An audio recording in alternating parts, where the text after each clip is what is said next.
ये ऐलान किया है कि मुझको किसी कब्रिस्तान में कोई जगह नहीं देंगे, तो मेरे मरने के बाद शांति बनी रहे, इसलिए मैंने एक वसीयतनामा लिखा हुआ है, एडमिनिस्ट्रेशन को भी भेज दिया है कि मेरा जो शरीर है वो मेरे हिंदू दोस्त हैं उनको लखनऊ में दे दिया जाए और चिता बनाकर मेरा अंतिम संस्कार कर दिया जाए।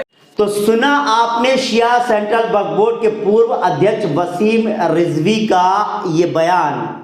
एक मुसलमान होकर वो कहते हैं कि उनका अंतिम संस्कार मुस्लिम रीति रिवाज से ना होकर उनका अंतिम संस्कार हिंदू रीति रिवाज से कर दिया जाए, यानी कि उनकी चिता बनाई जाए और उनके शरीर को जो है हिंदू रीति रिवाज से उनका अंतिम संस्कार किया जाए, यानी कि उनके शरीर को जलाया जाए। मुस्लिम रीति रिवाज की बात करें तो मुसलमानों में अगर कोई भी मुसलमान की मौत होती है तो उसके का जो है उसका जनाजा रखा जाता है, उसकी जनाजे की नमाज होती है और उसको दफनाया जाता है। लेकिन वसीम रिजवी कहते हैं कि उनको दफनाया नहीं जाए बल्कि उनको हिंदू रीति रिवाज से उनका अंतिम संस्कार किया जाए। सवाल ये उठता है आखिर वसीम रिजवी को ऐसा क्यों कहना पड़ा, इस तरह के हालात क्यों पैदा हुए, ये बताना मैं फिर ज़रूरी समझूंगा। हम आपको बता दें कि हाँ, शिया सेंट्रल वक्फ बोर्ड के पूर्व अध्यक्ष वसीम रिजवी ने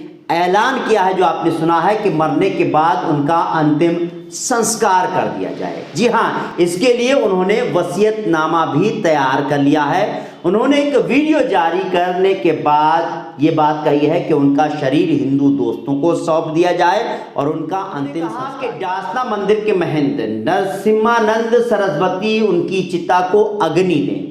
रिजवी ने यह भी आरोप लगाया कि मुसलमान उनकी हत्या और गर्दन काटने की साजिश रच रहे हैं। वसीम रिजवी ने अपने वीडियो में कहा कि हिंदुस्तान और हिंदुस्तान के बाहर मेरी हत्या करने और गर्दन काटने की साजिश रची जा रही है, मुझ पर इनाम रखे जा रहे हैं। मेरा गुनाह सिर्फ इतना है कि मैंने 26 आयतों को सुप्रीम कोर्ट में चैलेंज किया था, जो इंसानियत के प्रति नफरत फैलाती है। अब मुसलमान मुझे मार देना चाहते हैं और यह ऐलान किया है कि मुझे किसी कब्रिस्तान में कोई जगह नहीं देंगे। उन्होंने कहा मेरे मरने के बाद शांति बनी रहे, इसलिए मैंने एक वसीयतनामा लिखा है कि जो मेरा शरीर है वो मेरा हिंदू दोस्त हैं उनको लखनऊ में दे दिया जाए और चिता बनाकर मेरा अंतिम संस्कार कर दिया जाए और चिता में अग्नि हमारे यति नरसिम्हानंद सरस्वती जी देंगे। मैंने उनको अधिकृत किया है। ये वीडियो वायरल हुआ है, जारी हुआ है। दरअसल वसीम रिजवी ने कुरान से 26 आयतें हटाने की मांग को लेकर सुप्रीम कोर्ट में एक याचिका दाखिल की थी। हालांकि सुप्रीम कोर्ट से ये याचिका खारिज हो गई थी। इसके बाद से ही रिजवी मुस्लिम संगठनों और मुस्लिम समुदायों के निशाने पर है। मुस्लिम संगठन उनकी गिरफ्तारी की भी मांग करते रहते हैं। इतना ही नहीं, मुस्लिम संगठनों का यह भी कहना है कि रिजवी का इस्लाम और शिया समुदाय से कुछ भी लेना देना नहीं है।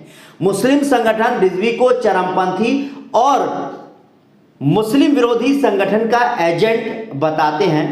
कुल मिलाकर लब्बो लबाब जो है पूरी खबर का यह है कि वसीम रिजवी कहीं ना कहीं त्रस्त हो चुके हैं और अब वो अपना अंतिम संस्कार कराना चाहते हैं। अंतिम संस्कार का मतलब यह है कि उनका जो है कि मरने के बाद उनको हिंदू रीति रिवाज से उनका अंतिम संस्कार किया जाए, यानी कि उनकी जो डेड बॉडी होगी उसको जलाया जाए, शमशान घाट में लेकर जाकर जलाया जाए, ना कि कब्रिस्तान में दफनाया जाए। और इसकी वजह यह कहते हैं कि मुसलमान उन्हें कब्रिस्तान में जगह नहीं देंगे। अब सवाल ये उठता है वसीम रिजवी, आप ये बताइए, कुरान में एक भी अल्फाज इधर से उधर, एक भी नुक्ता इधर से उधर करने की कोई भी गुंजाइश नहीं है। ऐसे में आपने 26 आयतों पर इस तरह का इल्ज़ाम लगा दिया कि वो भड़काऊ हैं, वो दंगा फैलाने वाली आयतें हैं, उससे जो है कहीं ना कहीं कुछ गलत होता है, लिहाजा कुरान की 26 आयतों को हटा दिया जाए। सुप्रीम कोर्ट ने भी इसको संज्ञान में लेकर वसीम रिजवी की लताड़ लगाई थी। यहाँ तक है उन पर जो है कोर्ट ने लताड़ ही नहीं लगाई थी बल्कि 50,000 रुपये का जुर्माना भी लगाया था। बावजूद इसके वसीम रिजवी नहीं माने, उन्होंने खुद एक किताब लिख डाली और उसके बाद से और भी बहुत ज़्यादा विरोध हो रहा है। अब वो अपने अंतिम संस्कार की बात कर रहे हैं और एक ऐसे इंसान से कहते हैं कि अंतिम संस्कार कराया जाए, जो खुद जो है मुसलमानों का सबसे बड़ा विरोधी है, मुसलमानों को हिंदुस्तान से भगाने की बात करता है, उससे कहा जा रहा है कि उससे जो है अंतिम संस्कार कराया जाए। सवाल उठता है वसीम रिजवी के लिए ये हालात पैदा क्यों हो गए, आखिर मुस्लिम संगठन उसके खिलाफ क्यों हो गए? क्योंकि मुस्लिम विरोधी हमेशा उनकी हरकतें रहती हैं और आलम यह है आज उनके लिए इस तरह के हालात पैदा हो गए हैं कि वो अपने आखिरत के बारे में सोचने लगे हैं कि जब उनकी मौत होगी तो उन्हें कब्रिस्तान में जगह नहीं मिलेगी, उनको नमाज जनाजा नमाज की जो है उनको ये जनाजा नमाज तक जो है उनको नसीब नहीं होगा। उनको इस बात का एहसास हो गया, लिहाजा उन्होंने कहा है कि उनका अंतिम संस्कार जो है हिंदू रीति रिवाज से कराया जाए। पूरे मामले को लेकर व्यूअर्स आपकी क्या राय है कमेंट करें, साथ ही हमारे चैनल को लाइक और सब्सक्राइब करना ना भूलें। फिलहाल मुझे इजाजत दीजिए, नमस्कार, सत श्री अकाल, आदाब।